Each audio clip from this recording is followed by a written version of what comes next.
¿Cómo ve el aficionado mexicano a la Liga Española? Grandes figuras históricas mexicanas, como era el caso de Hugo Sánchez en el Real Madrid. La parte que te aporta la tradición no es necesariamente el motor económico de la competición. A mí me tocó pues tener un Carlos Vela en la Real Sociedad. La Liga Mexicana es la única liga del mundo que tiene un contrato de derechos de televisión en un país extranjero que tiene más valor que el doméstico. Juntar 5 continentes en una final que sea en Las Vegas todos los años. Hyrox es un deporte cuyo objetivo es que sea olímpico para 2032. Bueno, bienvenido a un episodio nuevo de Game Day, esta vez desde México DF, con un grande Nuño. Oye, mil gracias por estar aquí con nosotros, por compartir este rato para hablar un poco de la industria del deporte, y la verdad que me hace ilusión esta conversación contigo porque tu perspectiva de un español que se viene aquí a México a hacer carrera en el mundo del deporte me parece un punto de vista único y con mucho interés para nuestra audiencia. Entonces, cuéntanos, Nuño, ¿qué te ha traído hasta aquí? Antes nada, gustazo tenerte aquí por México, por mis tierras ya. Llevo 9 años en México, entonces ya pues pasa a ser mi casa.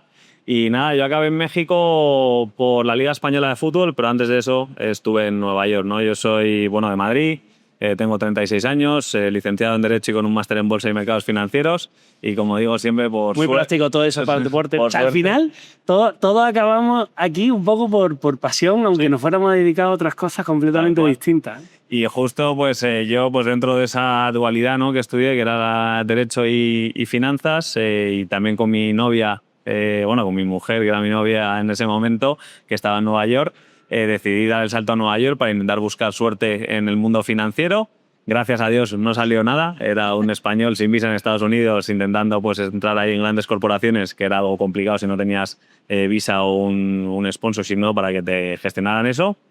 Y acabé teniendo una oportunidad de poder trabajar con una empresa licenciataria del Real Madrid con base en Nueva York, que yo estaba en Utah, y ahí empecé un poco mi andadura dentro de lo que es el sector deportivo, que la verdad que fue algo que me apasionaba, que me gustaba. Me he considerado siempre un gran aficionado del deporte. Antes lo veía más que ahora. Si te soy sincero, ya estando tan dentro de la industria ya he perdido un poco esa pasión por el deporte, pero sigo viviéndolo desde una perspectiva de negocio muy interesante. Y ahí pues estuve trabajando con esa empresa durante 3 años y luego pues nació el famoso proyecto de la Liga Global Network, que sonó muchísimo tanto en España como en Europa, y fui uno de los 13.000 locos que aplicaron a esa posición con un... ¿Cómo decirlo? Con un proceso de selección bastante largo, que la verdad que yo creo que ha sido una de las mejores experiencias de mi vida en términos formativos y de selección, porque lo que hicieron en ese proyecto de la Liga Global Network fue de esos 13.000 y pico aplicantes que querían ser parte de ese proyecto, pues fueron filtrando hasta 60 personas que luego se concentraron durante 3 meses en un hotel en Madrid para hacer durante 3 meses un máster express de la industria del deporte, con el objetivo de poder preparar a todo ese talento que la Liga Española de Fútbol quería lanzar a diferentes partes del mundo. Y yo, dentro de ese proceso de aplicación, seleccioné como México y Australia como mis países ideales para venir. México lo veía más como un tema profesional y de largo plazo, y Australia pues era más un tema experiencial, aventura, playa, surf, y acabé aquí en México en el año 2017 con la Liga Española de Fútbol, donde estuve 5 años trabajando para la Liga Española de Fútbol. Y luego pues pasé a Capitanes, pues el gran proyecto de básquetbol que tiene México actualmente, con ese objetivo de meter una franquicia en la NBA en algún momento en México, del cual fui parte 4 años. Y justo en ese periodo, en el 2023, fue cuando cerramos también la licencia de Hyrox para poder traerlo a México, y lo que yo consideraba que iba a ser pues una inversión o un side business dentro de mi carrera profesional dentro corporativo en NBA, pues ha acabado siendo pues el trabajo de mi vida y una oportunidad increíble, que estoy ahora pues apostando todo por ello, y que por suerte y por trabajo también está saliendo todo muy bien y creciendo mucho tanto en México como en todo el mundo. Sí, enhorabuena, porque el proyecto que estáis planteando aquí en México con Hyrox me parece brutal y alucinante, con el crecimiento que está teniendo a nivel global, pero cómo estáis activando la marca y trabajando aquí. Pero vamos a empezar por el principio, ¿no? Esa experiencia en la Liga Global Network, que fue una de las grandes apuestas de internacionalización de la Liga en ese momento, y creo que ha traído unos resultados excepcionales. ¿Cómo ve el aficionado mexicano a la Liga Española? Pues una de las cosas que yo detecté al principio cuando llegué es que había mucho consumo en la liga, pero la liga no estaba, ¿no? O sea, quieras o no, es una competencia que sucede a miles de kilómetros de distancia, sí, donde por suerte pues ya en la temporalidad que vivimos, pues el contenido pues lo puedes ver en vivo desde diferentes plataformas, pero sí que era una liga que se vivía más por la historicidad de los equipos que había, que en específico Madrid y Barça eran los principales promotores de la liga en el país, al igual que sucede en muchas partes del mundo, y que también esa capacidad que tenía el Madrid y el Barça de dinamitar o mover afición venía de grandes figuras históricas mexicanas que habían jugado en esos equipos, como era el caso de Hugo Sánchez en el Real Madrid, Rafael Márquez en la época gloriosa del Barça del Sextete, y todo eso pues dinamitó muchísima audiencia y gente que vivía muy de cerca esa competencia, pero realmente faltaba mucha interacción con lo que es tanto el aficionado como con los medios locales, empezar a generar contenido hablando en su idioma, empezar a estar un poquito más presente dentro de lo que es la cultura local para poder transmitir la liga o los contenidos de una forma más pura, y eso creo que fue un trabajo que hicimos aquí muy bien, intentando tropicalizar, como dicen aquí mucho en México, pues lo que era una competencia internacional a las culturas y los hábitos de consumo locales que tiene México. Me imagino el objetivo principal vuestro era traspasar esa, no quiero llamarlo no barrera, sino ese conocimiento del aficionado por el club o esa cercanía que tenía a lo mejor con el club, porque has dicho, por la figura y tal, para crear la marca de la liga que no existía en ese momento en México. Y creo que la liga ha hecho un muy buen trabajo en posicionar su marca de una forma mucho más aspiracional, ¿no? O sea, veníamos sin duda de lo que ha sido la LFP a lo que luego fue la Liga, a lo que es la Liga hoy en día, con un logo que es mucho más marketeable, ¿no? Que es lo que hemos visto muchas veces en la NBA, en la NFL, de que hay gente que lleva el logo de esas competencias y era algo que históricamente en la Liga no se veía, y ya han sabido hacer un rebranding con un trabajo muy fuerte de cómo crear también un producto que sea comercializable y que se pueda incluso marketear en merchandising, que es algo que es muy jodido, pero que creo que se está empezando poquito a poco. Sí, yo de hecho yo tengo una experiencia, una anécdota que en todo ese proceso de cambio de rebranding de la liga, pues hombre, cuando yo estaba en Twitter y luego en Meta, pues evidentemente las redes sociales, los perfiles sociales jugaban un papel fundamental. Y todavía recuerdo el día que fue el cambio, yo estaba en Twitter, que hicimos el cambio de la cuenta de Twitter que era LFP News a el @la liga con toda la de esta comunicación, y cómo ha ido poquito a poco construyendo ese rebranding y esa marca que consigue un poco trascender. Y yo creo que aquí en México, muy ligado al talento local, porque al final yo creo que eso es lo que te hace crecer más o menos una competición extranjera en un mercado, ¿no? El tener un talento local se ha ido viendo, porque la repercusión que ha tenido Guardado, por ejemplo, con el Betis, o sea, ahora te encuentras, viniendo para acá me he encontrado un tío con una camiseta del Betis de Guardado, entonces esto ya te llama la atención. Y ahí eso, pues digo, dentro de ese, o sea, como dices, ¿no? Está ligado mucho a esos perfiles, pero creo que ya hay propiedades históricas como el Real Madrid y Barcelona, que no hace falta tener un perfil mexicano para que sigan creciendo, para que se hayan asentado. O sea, lo que ha ayudado mucho el perfil de esos mexicanos que han tenido el valor de ir a Europa, que es algo que no sucede mucho en el mundo, pues hemos tenido, a mí me tocó pues tener un Carlos Vela en la Real Sociedad, me tocó tener a Andrés Guardado y Diego Lainez en el Betis, me tocó también tener a Diego Reyes en el Leganés, a Miguel Layún en el Villarreal, ¿no? Entonces, todas esas figuras lo que ha dado también es mucha exposición a propiedades más pequeñas, pero que también les ha ayudado a impulsar su estrategia de internacionalización también hacia países que eran algo pues muy ajenos a lo que ellos estaban haciendo a nivel local, y que también con toda esa expansión que hizo la Liga y la internacionalización de tener determinados elementos en países estratégicos también fue una gran herramienta para esos clubes para empezar a tener estrategias específicas en estos mercados con objetivo de ganar y crecer la base de seguidores y en algún momento empezar a monetizar todos esos seguidores, ya sea a través de patrocinios locales, generación de contenido, etcétera, etcétera. Entonces, sí, ahí es verdad que la Liga ha hecho un trabajo brutal en dar un soporte a los clubes para esa internacionalización, y que pienses que equipos como el Villarreal, una ciudad pequeña en España, puedan plantearse el hacer una estrategia internacional o de internacionalización en un mercado como México. Eso es resultado de un ecosistema que claramente, una apuesta que claramente estaba funcionando. Vamos a pasar un poco a tu segunda etapa, ¿no? Que está viviendo el deporte del baloncesto. Yo creo que está viviendo un momento histórico, sobre todo en Europa. hay mucho debate ahora que si la NBA va a entrar, Euroliga, las ligas nacionales, tal. ¿Cómo fue el paso del fútbol al baloncesto para ti y liderar el proyecto de Capitanes?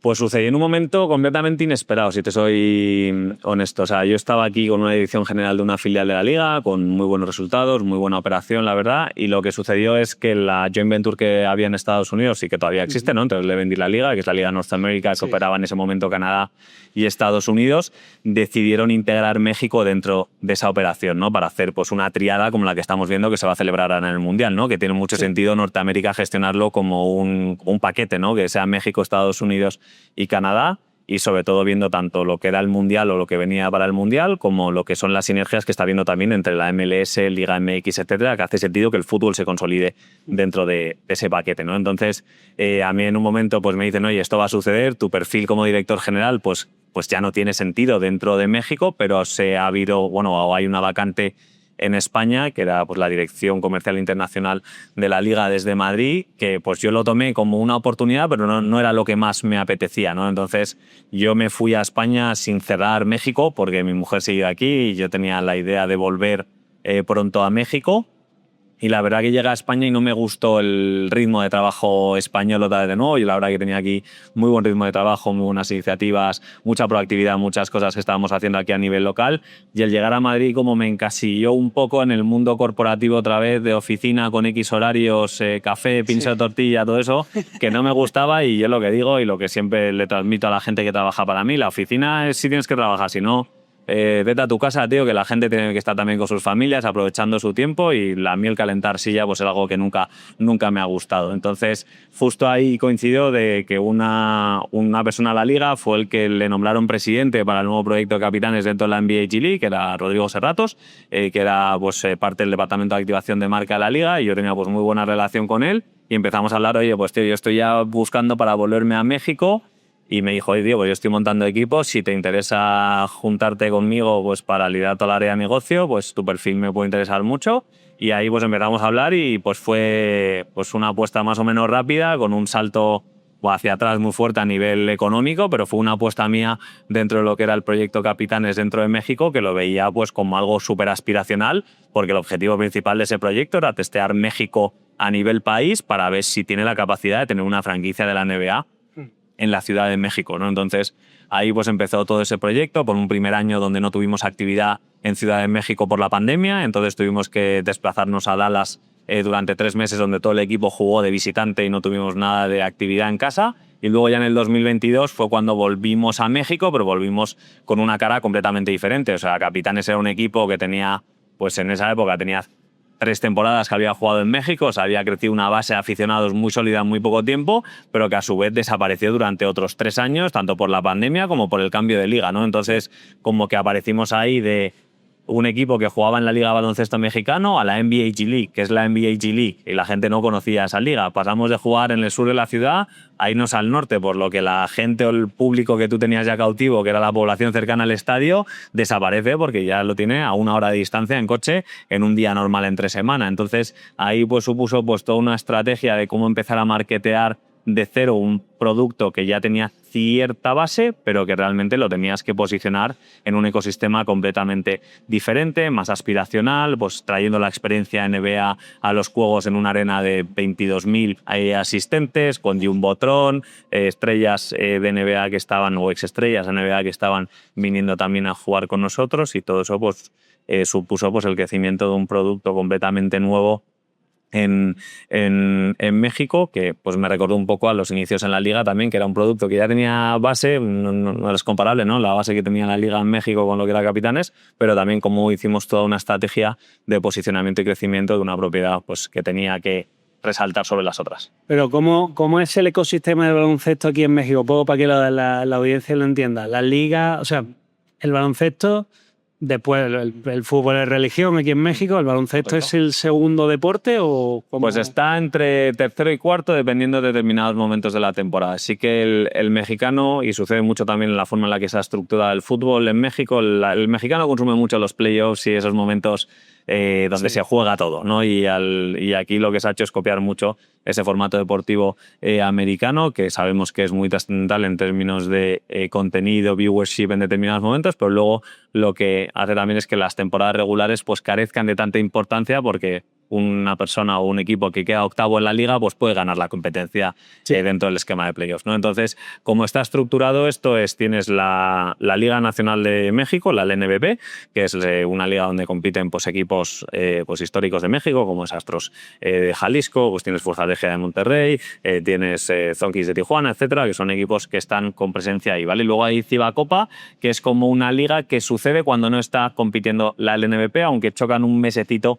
prácticamente de calendario, ¿vale? Que es como una, no lo quiero llamar una segunda división, pero sí que es una liga que atrae menos talento por la temporalidad en la que sucede, ¿vale? Entonces ahí pues están esas dos competencias y luego ya apareció pues Capitanes dentro de la NBA G League, que era una competencia que venía a formar parte de ese juego, pero que realmente no competía contra nada de lo que había alrededor del básquet, porque no se consumían en el mismo momento, ni el equipo que estaba compitiendo competía en los otros equipos, ¿no? Entonces, lo que creo que ayudó mucho Capitanes es a profesionalizar la industria del básquet, y creo que sí que dimos un golpe sobre la mesa muy fuerte en ese aspecto de cómo se tienen que hacer las cosas para poder crecer correctamente una franquicia de básquetbol dentro de México, estructurando un equipo profesional de personas con verticales muy determinadas, tanto en comercial, en marketing, en digital, en el Game Day Presentation, ¿no? Que era algo súper importante que aprendimos muchísimo en la NBA de cómo poner un show. O sea, el básquetbol, lo bueno que tiene es que es un deporte que dura 2 horas y media, pero que están sucediendo cosas constantemente. O sea, es súper movido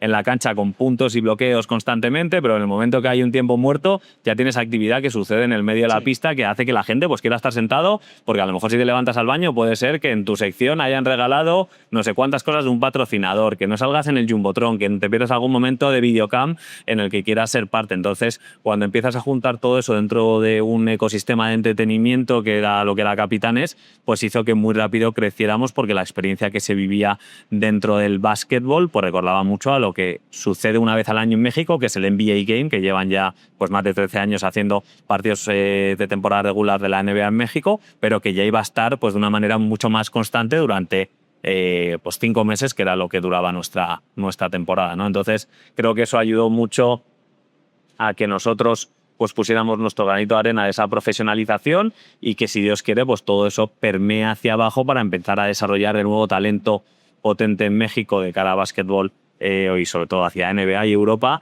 que llevamos muchos años sin ver perfiles mexicanos que están destacando en la NBA, y ahora mismo pues hay un prospecto que es Karim López, que va a estar pues seguramente primera ronda del draft, que es dentro de poquito, y es pues el único talento mexicano que se ha desarrollado con ese potencial de llegar a la NBA en los últimos años, que es algo que antes pues había habido un poquito más de afluencia. Y comentaba el objetivo final, ¿no?, de Capitanes, de ser o de tener una franquicia de la NBA. O sea, el proyecto que vosotros tenéis, o que tenías cuando estabais en Capitanes, era de jugar la J-League, jugar las ligas locales, pero buscando el que la NBA ampliase el número de franquicias para jugar en una de las dos conferencias, o la NBA tiene un proyecto No, literal meter, al igual que tienes en Canadá Toronto, y que tuviste Vancouver en su momento, que luego pasó a Memphis, que eran los Vancouver Grizzlies, luego se mudaron a Memphis. La idea de tener pues una franquicia más en México, con objetivo de impactar a uno de los mercados más relevantes que hay en el continente americano, y abriendo una puerta de consumo a Latinoamérica, que creo que es algo que muchas veces no se dimensiona, de todo lo que dinamita México a nivel consumo hacia abajo y la conectividad que tiene. Entonces, creo que ese era un poco el objetivo de, por un lado, ver a nivel operacional cómo entraba México dentro de lo que es ese puzzle complejo que tiene la NBA, y cuando te pones a verlo en el mapa a nivel movilidad de los equipos, pues es lo mismo volar de Los Ángeles a México que de Los Ángeles probablemente a Dallas. Tienes de Dallas aquí, pues es que son vuelos que tardas 1 hora 45, 2 horas, desde Utah lo mismo, y luego pues a Nueva York tienes 5 horas, que es la misma distancia que haces desde Los Ángeles. Entonces, dentro de ese ecosistema que puedes hacer de operatividad conectividad, horas de viaje que puedes añadir a los equipos, etcétera, no era descabellado. Una de las cosas que es complicado es la ciudad. La Ciudad de México es una ciudad de 22 millones de habitantes, con unos problemas de tránsito bestiales, pues luego temas de seguridad, evidentemente, que es algo que siempre pues, las competencias americanas pues, le prestan muchísima atención porque sus activos, que son lo más importante, son los jugadores, puedan tener situaciones de riesgos, pues evidentemente le pone a todos los pelos de punta. Entonces, lo que estuvimos viendo en esos momentos de transición o de empezar la operación era, oye, pues cómo es la operatividad del equipo para moverse por la ciudad, desde que llegan hasta que llegan al hotel, del hotel a nuestro centro de instalaciones deportivas, del hotel a la arena. Entonces, todo eso, ver los tiempos que conlleva para ver si es algo lógico dentro de lo que es una operación de un equipo. Luego, otro papel muy importante, juega la afición, ¿no? O sea, México es un país que se vuelca con los equipos y realmente yo creo que es de los países que vive el deporte con más pasión, sin duda. De hecho, hablando con directivos de Adidas, me decían que de las camisetas más vendidas, la de la selección mexicana, pero de muy largo. Así es. Y eso pues vimos muy rápido una respuesta muy fuerte del público mexicano. Pues en ese primer año tuvimos récords de asistencia de la G-League en su historia, tuvimos récord de venta de boletos individuales, tuvimos récords de venta de merchandising por cómo estructuramos todo, y la verdad que fue una muy grata sorpresa para la NBA dentro de lo que estábamos construyendo y esa primera presentación del proyecto en un año uno de historia dentro de la Liga de Desarrollo de la NBA, ¿no? Entonces ahí sabemos que todavía pues hay pues ese proyecto, ¿no? Y esa aspiración de poder llevarlo a NBA, y esperemos pues que se siga abriendo esa ventana. Ahora hemos visto que la ampliación de 2 equipos, pues México no va a entrar dentro de esa puja, pero luego también sabemos cómo es la NBA y las ligas americanas, que si hay algún equipo que no funciona en un sitio, lo apagan de ahí, se lo llevan a otro lado y lo mudan, ¿no? Entonces yo creo que dentro de una segunda fase, dentro de lo que va a ser la consolidación de la NBA de 30 a 32 equipos, creo que habrá en un momento en los próximos años que México sí tendrá una franquicia de NBA. Sin duda, sobre todo por los movimientos que estamos viendo ahora, y se está hablando mucho de eso, ¿no? El tema de NBA Europa, la NBA que quiere ir a conquistar el mercado europeo. ¿Cómo ves tú esa parte de internacionalización un poco, habiendo estado dentro y conociendo el ecosistema europeo como lo conoces, pero sobre todo conociendo el baloncesto? Ese paso a crear NBA Europa, ¿cómo lo ves? Lo veo arriesgado y no conozco tanto todo lo que hay detrás. O sea, creo que conozco más un poco el chisme, ¿no?, de todo lo que se ha hablado, que realmente lo que tienen en mente. A mí me parece un proyecto que es bestial, ¿no? Y lo que se veía que era un poco la intención era pues que la Euroliga desapareciera para que la NBA pues pillara ese formato de competición intercontinental, bueno, internacional, ¿no?, que es en Europa, con el objetivo de empezar a generar una liga que pueda luego juntar a las 5 continentes en una final que sea en Las Vegas todos los años, que yo es lo loco que veo ese proyecto, ¿no? Que te hagas NBA Estados Unidos, te hagas un NBA Europe, luego también la NBA estaba con mucha estrategia en África, luego otra en Asia, y imagínate que generas ahí esos grandes campeones, que los juntes luego en una Final Four en Las Vegas con los mejores equipos del mundo y que puedas decir que son los mejores jugadores del mundo, y el campeón de la NBA, pues que sea el campeón del mundo, porque eso es algo que ahora mismo el que gana la NBA es el campeón de América, no es el campeón del mundo, ¿no? Entonces creo que ese proyecto es muy ambicioso y creo que es complejo también por los compromisos que tienen muchas de las grandes propiedades deportivas de Europa junto con la Euroliga, o ya la historicidad que tiene la Euroliga, que es salirse de ahí para iniciar un proyecto de cero dentro de una competencia que viene muy avalada y respaldada por la NBA, pero que la Euroliga también pues, es un producto que es muy atractivo a nivel baloncesto, es muy atractivo a nivel contenido, a nivel deportivo, etc. Y luego a nivel de tradición tiene, o sea, ahí la Euroliga, fíjate, yo uno de las propiedades que más me gusta, sigo bastante, y tiene una particularidad que la gente muchas veces no se da cuenta. Por un lado tienes la parte de ciudades grandes, Milán, Barcelona, Madrid, París ahora, Dubái, que son como las zonas donde se genera el negocio, pero si lo piensas, el producto y la tradición no están ahí, están en Belgrado, en Atenas, Entonces, por un lado necesitas la parte de la tradición porque enriquece mucho el producto, pero la parte que te aporta la tradición, digamos, el ambiente no es necesariamente el motor económico de la competición. Y zonas o países como Reino Unido que le falta representación. Han intentado siempre meterlo, pero al final no ha habido ningún proyecto de básquet que de verdad acabe cuajando. La NBA yo creo que se ha fijado mucho en el fútbol y dice, oye, vale, pues voy a traer la marca de fútbol al baloncesto. Pero por tú ponerle el sello del Manchester United a un equipo de baloncesto, no sé si vas a ser capaz de generar una audiencia en Manchester que sea apasionada del baloncesto. Y creo que no, o sea, y creo que lo vivimos mucho en España, ¿no? O sea, el que es aficionado del Real Madrid de fútbol, como sí que le pones cierta atención al básquet del Real Madrid, pero no lo consumes a diario. Y te vuelcas en una final de Copa, te vuelcas en una final de tal, que sí que hay gente que del fútbol apoya al básquet, pero no nutre o no hace que viva el resto del De hecho, año. tienen mucha gente que es aficionada al Real Madrid de fútbol y si le gusta el básquet, a lo mejor son más del Estudiante. Sí. Por decir un buen equipo. Sí.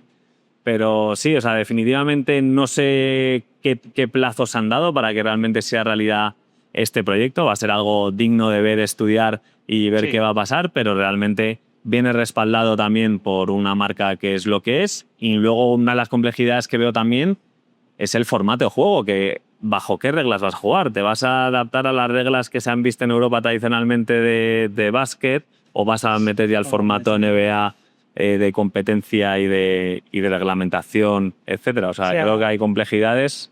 Sé que hay un foco muy fuerte por parte de NBA de que esto sea un proyecto exitoso y creo también que si la NBA ha analizado esto con los ojos que lo ha analizado y las inversiones que quiere meter, seguramente es porque lo tienen bien pensado y no, algo habrán visto, no creo que vaya a ser algo que aparece y desaparezca rápido. No, pero, hombre, ligado a lo que comentaba antes de que eventualmente México tenga su sitio en la NBA, la verdad que no lo veo nada descabellado que esa estrategia de internacionalización, o sea, México es el lugar natural. Aparte que lo hemos visto en el fútbol. Fíjate que creo que es la única en el mundo. La Liga Mexicana es la única liga del mundo que tiene un contrato de derechos de televisión en un país extranjero que tiene más valor que el doméstico. O sea, porque la Premier League factura más de internacional que del mercado doméstico.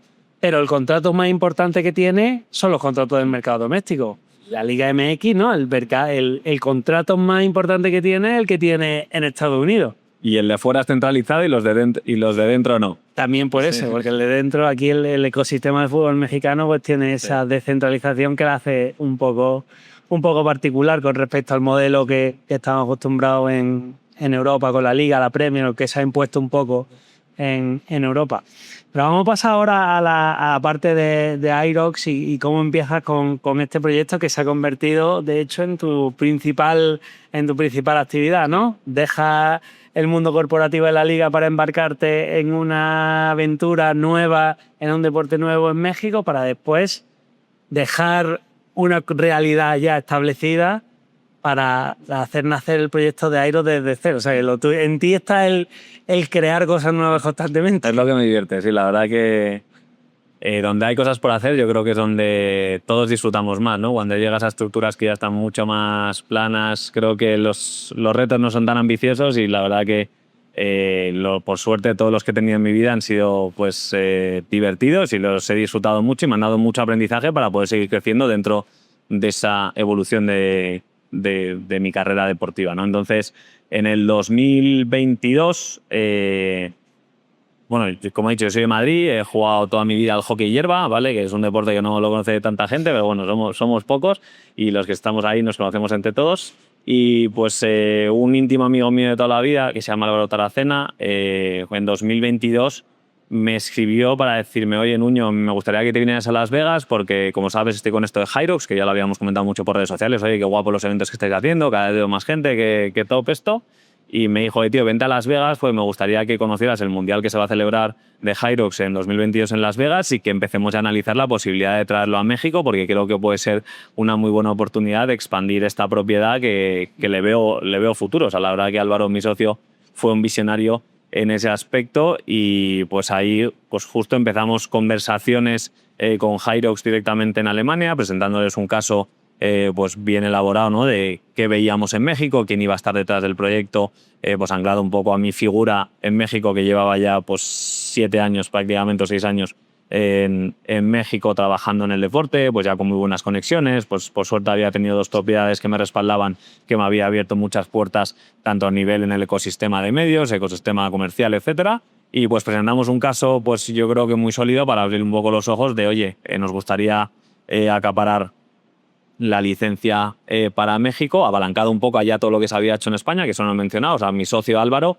fue el primer licenciatario de HYROX a nivel internacional y fue la primera licencia que otorgó HYROX para el desarrollo de España, Portugal y Andorra en el año 2021. Y pues viendo un poco ese éxito, que estaban ya haciendo en torno a 2.200, 2.500 atletas por evento, que no tiene nada que ver con lo que está haciendo ahora, pues veíamos que, oye, que podía haber una potencial expansión a México con el objetivo pues, de tener una licencia, o sea, una licencia adicional que pues hiciera más exitoso todavía el negocio, ¿no? Entonces ahí pues hicimos toda esa postulación, ¿no? Para poder acaparar la licencia. En ese momento había un postor muy grande de México que supone que ya tenía conversaciones muy avanzadas con HYROX, pero finalmente no lo cerraron y justo pues a mediados de 2023, en torno a abril de 2023, nos buscaron de, oye, se nos ha caído esta oportunidad que sabéis que teníamos muy avanzada, nos gustaría ver si seguís interesado para poder atacar ese mercado, y levantamos la mano y pues conseguimos en julio de 2023 cerrar lo que fue la licencia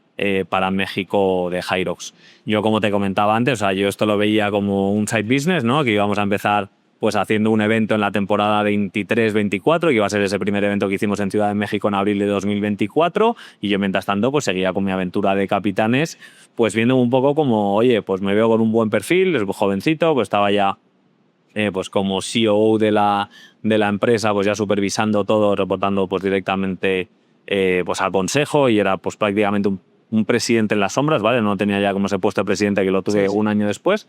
Yo me veía pues un poco con mi carrera en la NBA, con la aspiración a lo mejor en algún momento irme a Estados Unidos pues, para trabajar en algún equipo de NBA, y llevo en un momento que pues metiéndole pues no todo el tiempo que quería, pero tiempo a HYROX, empecé a ver un poco el potencial que estaba teniendo tanto en México con lo poquito que habíamos hecho, como venía la tendencia desde otros países que estábamos viendo que ya estaban haciendo eventos de 20.000 personas de 4 días en Alemania, en Reino Unido, etcétera. Y yo pues empezamos a ver que esto, si le metíamos toda la carne en el asador, pues podía ser un país muy estratégico, al igual que se ha visto con muchas propiedades deportivas en el mundo, ¿no? Sí. Que si México lo tratas con cariño, le inviertes tiempo y recursos, México responde muy bien, siempre y cuando también pues, tengas un producto que lo puedas marketear bien, ¿no? Entonces, ahí empezamos con esta aventura en HYROX, hicimos nuestro primer evento en abril de 2024 en la Ciudad de México, con 2.800 atletas y más de 5.000 espectadores, y creo que eso sirvió como para dar un golpe sobre la mesa de ha venido algo completamente nuevo, completamente disruptivo, y algo que nunca antes había presentado de la forma tan premium que lo hicimos nosotros, ¿no? O sea, la gente aquí en México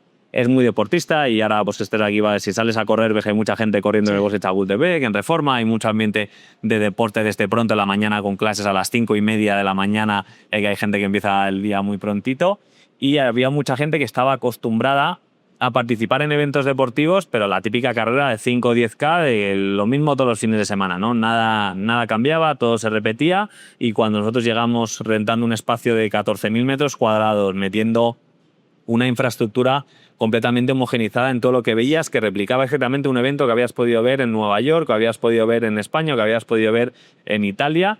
Y cuando todo lo que produces sale pues, de la manera que llevabas tanto tiempo trabajando, creo que la sensación que tuvo la gente fue muy gratificante dentro de esa primera experiencia que tuvimos, que lo que nos hizo fue crecer en un 140% el evento que tuvimos prácticamente a los 6 meses, con la segunda edición que hicimos en Ciudad de México, con casi 6.000 atletas, y tuvimos más de 9.000 espectadores en un evento de 2 días. Y esa temporada luego la acompañamos también con eventos en Guadalajara y Monterrey, que fue como pues, 2 sedes que quisimos tocar también en esa temporada, donde tuvimos pues, casi 3.000 atletas en Guadalajara en nuestra primera edición, y Monterrey fue un sold out con 4.500 atletas, un evento de un día, ¿no? Entonces ahí ya como que creo que conseguimos centrar la base de lo que era el ecosistema HYROX en el país, con 3 eventos en las 3 principales sedes, y ya pues yo dejé Capitanes en mayo del año pasado, mayo de 2025, y ya fue pues cuando, oye, vamos a ir all in, vamos a hacer 6 eventos este año, con objetivo muy ambicioso de crecimiento y de apostar muy fuerte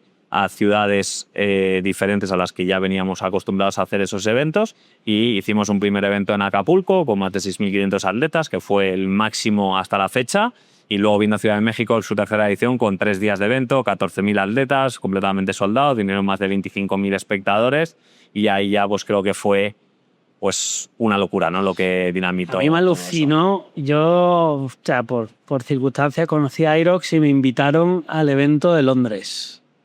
Y cuando yo vi el evento de Londres había, creo que fueron 14, no sé, no me acuerdo si eran 14.000 atletas y 20.000 espectadores o 20.000 atletas y 14.000 espectadores. Pero el ir al Excel de Londres, ver el montaje, la energía de la gente corriendo, o sea, de verdad me impresionó y cuando lo vi esa energía dije, o sea, me lo habían contado Irox, pero cuando lo ves, dices, vale, esto va a ser algo grande seguro, pues cada vez está la gente pues, más concienciada con el tema del deporte, la salud, y ha conseguido crear, yo creo, Irox un formato que gusta a todos. Y eso era muy difícil porque el fitness o el gimnasio al final, por lo general, es aburrido. Y con este formato al final se ha conseguido que gente que normalmente no estaba motivada o que no era deportista, se vuelve deportista porque le motiva el hecho de la competición. ¿Dónde crees tú que está esa fórmula del éxito de Irox?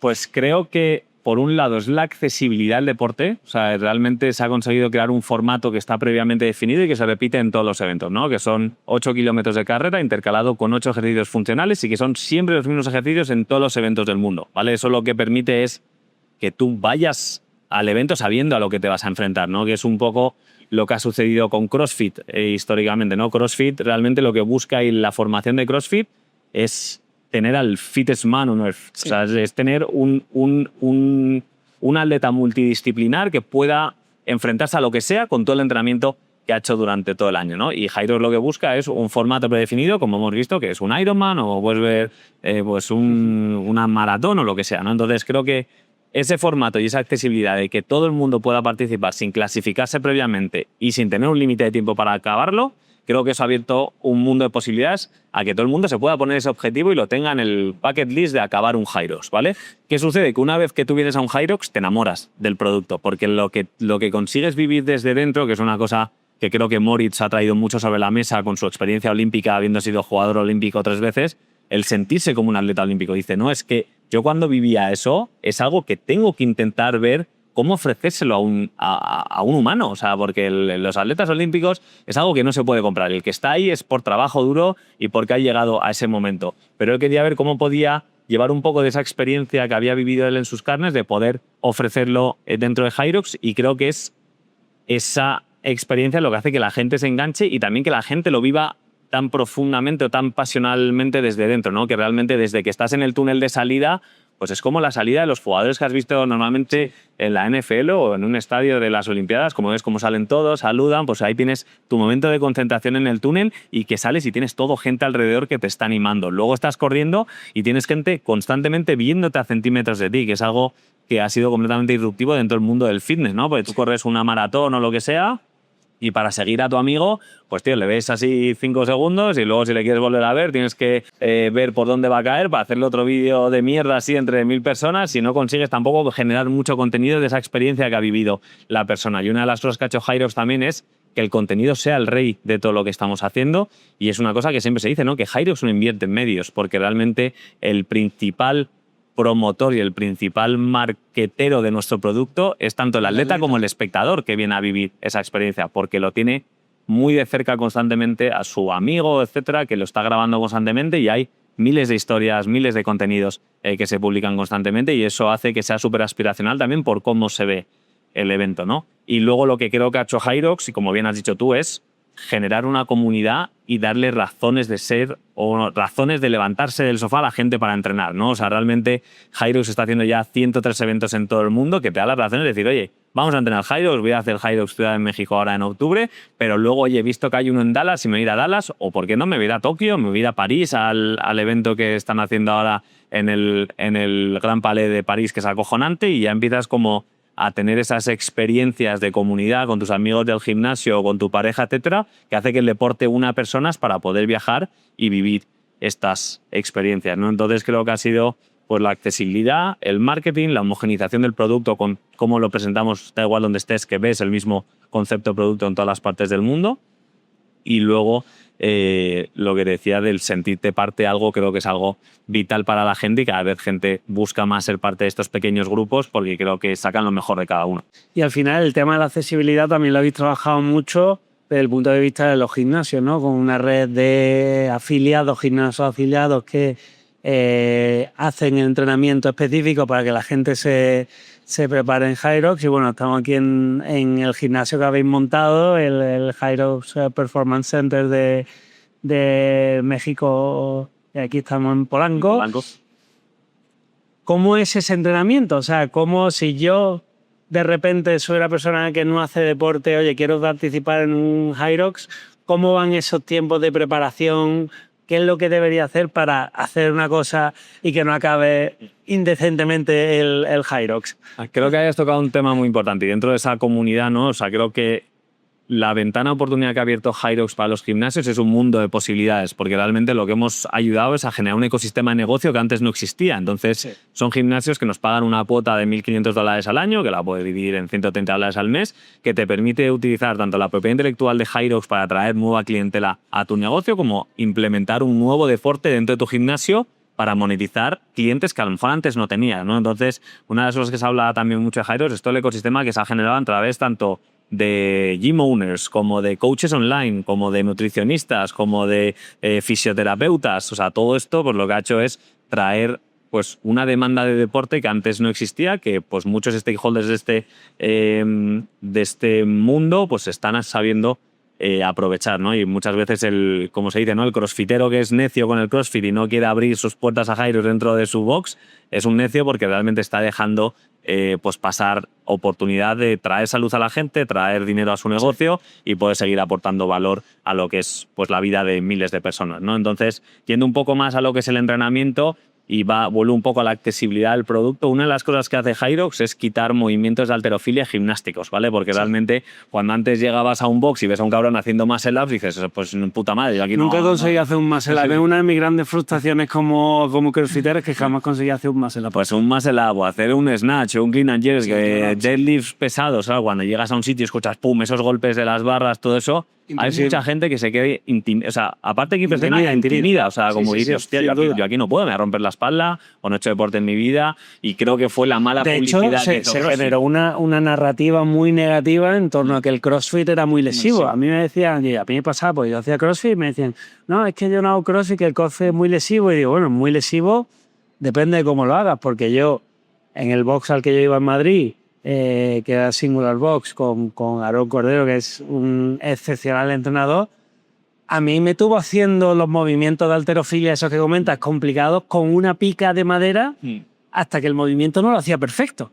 Y ya en el momento que hacía bien el movimiento... Pero eso no es lo normal y él te lo podrá decir. Exacto. O sea, como los que son los puristas del CrossFit son los primeros que se preocupan por cómo es la técnica del deporte, y la cosa que con esa masificación que hubo del CrossFit, que todo el mundo quería hacer CrossFit, pues mucha gente que se lesionó porque la idea era tener CrossFit, no tenías gente capacitada enseñándolo y había gente que iba a hacer pues lo que pudiera, y era el reto de tu amigo al lado que estaba levantando no sé cuánto de deadlift y tú te ponías lo mismo sin tener todavía la técnica curada para hacerlo. Por lo aire.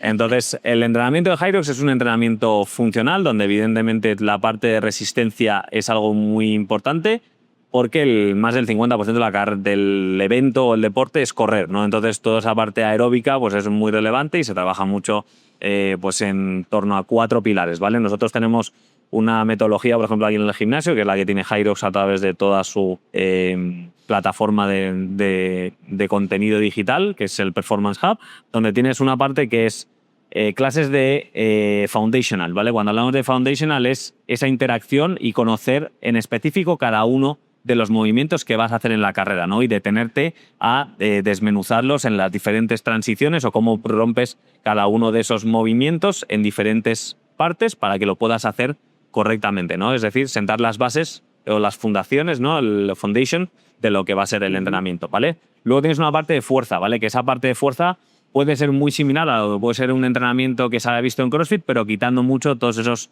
movimientos olímpicos. Vas a tener snatches con mancuernas, tienes mucho tema de sentadilla, back, front squat para poder fortalecer las piernas. Vas a tener mucho tema de empuje de trineo con pesos para poder coger un poco más de fuerza la mecánica del movimiento del trineo. Pues temas de espalda, pues trabajar remos, a lo mejor algo de pull-ups, etcétera, que vas trabajando un poco la musculatura que se va a aplicar luego a los movimientos de gyros, ¿vale? Luego tienes la parte de engine, que eso está 100% enfocada a aeróbico, ¿vale? Donde tienes carrera, tienes remo, tienes skier, tienes transiciones de movimientos donde vas a lo mejor estar empujando trineos con poco peso, pero a mucho ritmo para elevar la frecuencia cardíaca con el objetivo de generar esa estimulación que vas a tener en carrera, ¿no? Entonces todo eso lo que va es a generar pues, una mejor capacidad cardiovascular del atleta. Y por último tienes los entrenamientos que llamamos los complete, que básicamente es hacer mini hyrox o simulaciones, no simulaciones, pero llevar ese estímulo de competencia a las clases, ¿vale? Donde en cada clase pues, va a haber un complete más enfocado a pull, otro más a push, o vas a hacer diferentes transiciones dentro de esas clases, ¿no? Entonces, esto lo que permite es que la gente que venga aquí con 1 hora de trabajo a la semana, o la semana al día, pues vas a ser pues, un atleta que vas a pues, hacer un muy buen tiempo, y ya si luego quieres pues, tener ese extra mile, ya hay mucho tema de carrera que se tiene que trabajar tanto en pista como long distances, que es parte de lo que también se promueve dentro de lo que y se llama la gran pregunta, ¿cuánto es un buen tiempo? A ver, el promedio global está en 1 hora 30 de finalización, ¿vale? Realmente ese es el average en todo el mundo. En México estamos un poquito por encima. En México estamos en torno a 1 hora 42, pero también se debe a que muchos de los eventos que tenemos nosotros suceden a más de 1.500 metros de altura. O sea, tenemos Ciudad de México que sucede a 2.300 metros de altura, Puebla 2.200, tenemos Guadalajara 1.800. Te falta el aire, ¿eh? Sí, sí, entonces. O sea, la gente muchas veces no es consciente, y a mí me ha pasado, de venir aquí, jet lag, venga, me voy al gimnasio, hago tal, y después de 20 minutos corriendo la cinta, te da una pájara, Sí. porque no sabes, no eres consciente de la falta de oxígeno. Pues a ver, tiempos buenos. En individuales, pues yo creo estar por debajo de 1 hora 10 son buenos tiempos para un atleta. O sea, ya los pros, pues te digo, tenemos récords del mundo ya de 52 minutos largos en individual pro. En hombre tenemos 46 minutos, creo que es en dobles pro, que es una puta locura. Entonces, en términos individual, yo creo por debajo de 1 hora 10 eres un muy buen atleta. Luego, evidentemente, están los locos, ¿no? Que se dice. En dobles suele estar ya por debajo de 1 hora 5, o sea, sí que le tendrías que bajar prácticamente unos 5 minutos a ese tiempo. Y luego en relevos, un buen tiempo deberías estar por debajo de la hora 1, hora 2 para tener buenos tiempos dentro de lo que son unos relevos, que son un equipo de 4 personas, donde cada miembro del equipo hace 2 kilómetros y 2 ejercicios, ¿vale? Que es una parte también muy divertida de participar. Ah, no sabía yo de ese formato. Y ha hablado de la parte pro, o sea, ¿cómo se diferencia la parte pro de la parte amateur o cómo está estructurado ese sistema de competición? Pues ahí va un poco hacia la accesibilidad que te decía, que no te lo he explicado a detalle, ¿vale? Pero dentro de esa accesibilidad, una cosa que ha hecho Hyrox es tener 3 diferentes formatos de participación, ¿vale? Tienes los relevos, que es un equipo de 4 personas, ya sea 4 mujeres, 4 hombres o 2 mujeres y 2 hombres, que es el mixto,